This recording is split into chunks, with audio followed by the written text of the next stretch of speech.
les réponses des universités pour ceux qui ont fait la procédure Campus France, les dates limites des réponses, c'est ce qu'on va voir dans cette vidéo. Ici, je vous partage mon expérience, les conseils, les astuces concernant Campus France, Parcoursup et autres.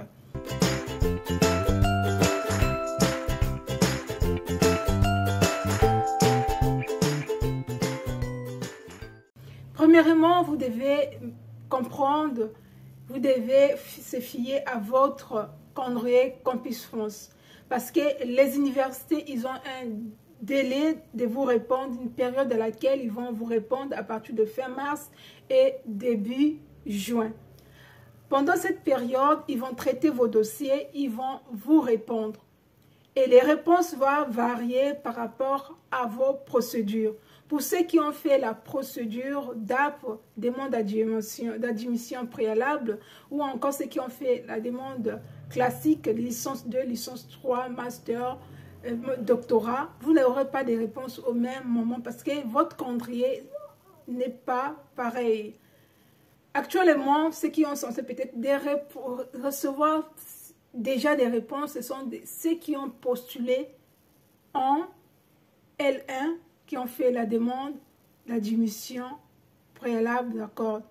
Et les réponses des universités aussi dépendent à la date à laquelle vous allez passer votre entretien, à la période à laquelle ils vont soumettre votre dossier et aussi la période à laquelle ils vont traiter votre dossier. Donc, il y a au moins 3 étapes avant que vous puissiez avoir la réponse. Maintenant, si vous avez des amis qui ont déjà des réponses aussi de leur université, c'est normal. Chaque université fonctionne de sa façon. Ils ont leur procédure, ils ont leur calendrier propre, en dehors du calendrier Campus France à respecter. Dans une même université, les départements ne fonctionnent pas pareil. Le département de chimie peut traiter plus rapidement les candidatures, alors que le département de gestion peut aussi traîner.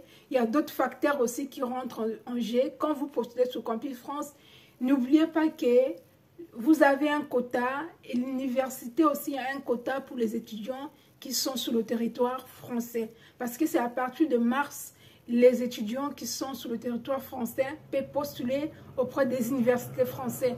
Donc, pendant cette période-là aussi, il y a d'autres choses à mettre en place. Ils vont d'abord procéder à l'examination de vos dossiers ou l'élimination des premières candidatures. Par exemple, ils vont fixer les moyennes. Et ceux qui ont 12, on va prendre à partir de 12.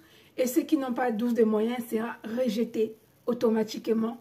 Et ceux qui ont 12 de moyenne jusqu'à peut-être 16, ils vont commencer à traiter, regarder les bonnes candidatures.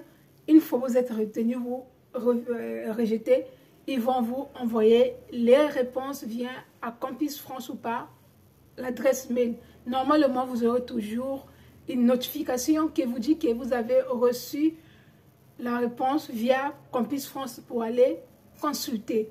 Donc, ne vous paniquez pas, ne mettez pas de mauvaises pensées en tête parce que vos amis ont reçu déjà des réponses et que vous n'avez pas de réponses. Vous commencez à vous inquiéter, vous paniquer. Il faut dire que chaque université a son fonctionnement et chaque formation, parcours aussi, chaque département fonctionne de façon différemment. Et aussi l'entretien que vous avez passé. Actuellement, il y a même des étudiants qui n'ont même pas encore passé l'entretien. Ce n'est que normal. Il y a même des étudiants qui sont à l'attente de leur rendez-vous d'entretien. Le plus important, c'est de passer son entretien et que votre dossier soit soumis. Et une fois c'est soumis, les universités vont examiner. Une fois ils ont fini d'examiner votre dossier, ils vont vous répondre. Il existe aussi des réponses tardives. Voilà. Oui, ça existe aussi. Peut-être ils attendent d'avoir des candidatures sur place de la France pour pouvoir dispatcher les nombres de quotas des étudiants. Ça aussi, c'est un facteur qui rentre en jeu pour les réponses des établissements. Les universités, ils ont cette obligation-là de vous répondre. Parce qu'il y a une loi qui existe, la loi du silence. Si vous n'avez pas reçu des réponses après juin, normalement, c'est une acceptation automatique. Mais ça, c'est une autre volée. On parlera de ça après. C'était tout dans cette vidéo. Si cette vidéo t'a apporté de la valeur ajoutée, n'hésite pas à t'abonner, de liker, aussi de partager dans vos groupes WhatsApp, afin de soutenir la chaîne. Je vous dis à très bientôt.